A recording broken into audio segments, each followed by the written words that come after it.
ఇటీవల వార్తల్లో నిలిచిన చందక దంపార వన్యప్రాణుల అభయారణ్యం ఏ రాష్ట్రంలో ఉంది? ఒడిశా రాష్ట్రంలో. ఇటీవల వార్తల్లో నిలిచిన గ్రీన్ రూములు ఏ దేశానికి సంబంధించినవి? ఉక్రెయిన్ దేశానికి సంబంధించినవి. ఏ సంస్థ వార్షిక విద్యాస్థితి నివేదికని విడుదల చేస్తుంది? NGO Pratham foundation. ఈ మొబిలిటీ సిమ్యులేషన్ ల్యాబ్ను స్థాపించడానికి అల్జీర్తో ఇటీవల ఏ ఐఐటి సహకరించింది? ఐఐటి మద్రాస్.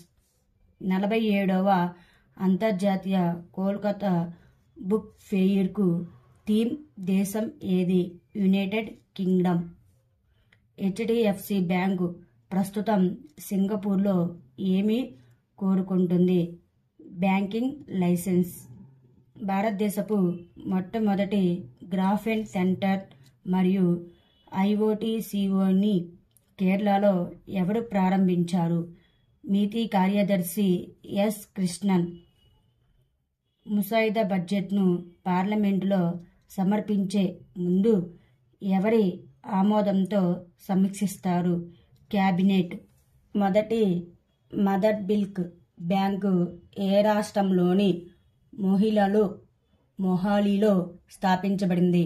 పంజాబ్. 206 అడుగుల ఎత్తైన స్టాట్యూ ఆఫ్ సోషల్ జస్టిస్ ఏ రాష్ట్రంలో ప్రారంభించబడింది? ఆంధ్రప్రదేశ్.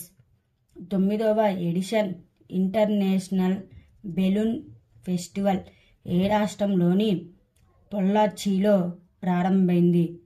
తమిళనాడు. ఏ రాష్ట్రానికి చెందిన కచ్చి కరేక్ డేట్స్ జిఐ ట్యాగ్ హోదాను పొందింది? గుజరాత్. 19వ నాన్ అలైన్డ్ మూవ్మెంట్ శిఖరాగ్ర సమావేశం ఏ దేశంలో జరిగింది? ఉగాండా. 2010 తర్వాత మొదటిసారి ఎవరిని ఓడించి ఆపిల్ టాప్ స్మార్ట్ ఫోన్ తయారీదారుగా అవతరించింది? శాంసంగ్. భారతదేశపు మొట్టమొదటి 3D అర్బన్ స్పేషియల్ డిజిటల్ ట్విన్ను ఏ నగరం అభివృద్ధి చేసింది? Varanasi.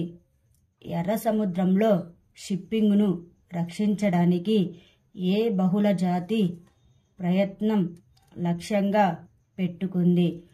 Operation prosperity Guardian. Thank you students. Please like మరియు సబ్స్క్రైబ్ చేయగలరు.